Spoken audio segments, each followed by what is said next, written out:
My name is Dr. Nishant Yagnick. I'm a neurosurgeon, writer, and philosopher.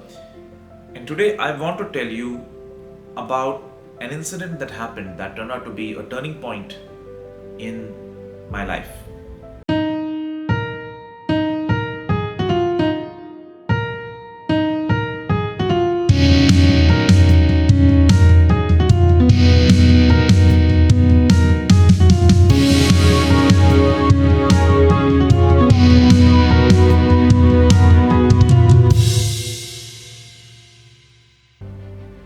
When I was in my residency, my neurosurgical residency, I was in charge of a ward once where there was the death of a child who was very sick. He had small child, multiple infections in the brain, multiple surgeries. Ultimately, we couldn't save the child. This was not the first time this happened. I was a well-seasoned doctor by then. But in this circumstance, the mother picked up the child, walked up to me and said, "Why me? Why my child?" Now, this question stumped me.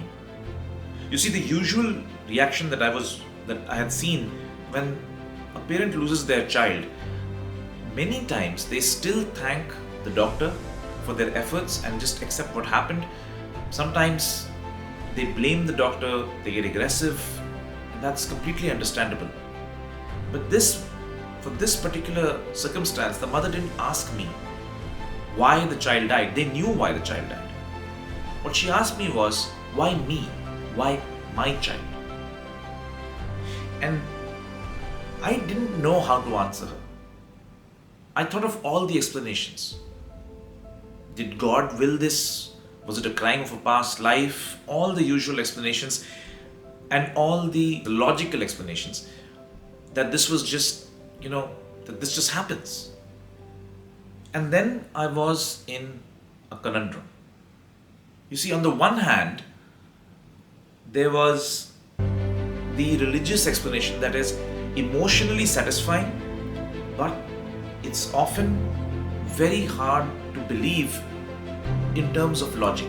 And on the other hand, there's the logical explanation, which is logically satisfying that this is just the way it is, it's all chaos and probability, but it's emotionally quite useless.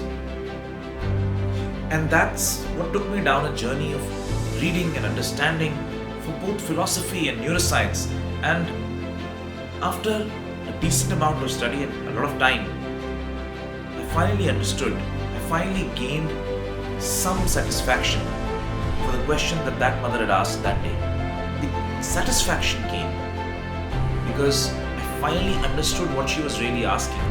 She was not asking why the child died or why it happened to her. She was really asking, why do we have to go through these tragic events in our life?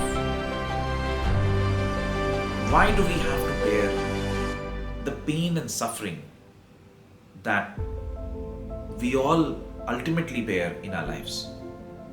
Why us? And that's what started the religion of the brain. Because, understanding the question made me follow the journey towards the answer. I'm still on that journey. And now I realize that so is everyone else. Everyone is on a journey to just try to figure this stuff out. To just try to make some meaning of their lives. Even people who I disagree with are just trying to bring some semblance of satisfaction in their lives. That is the struggle. That is the journey. That is the beauty. It is the purpose, if there is any purpose to our lives. Remember, the emotional battle is the greatest battle of our lives, and perspective is power.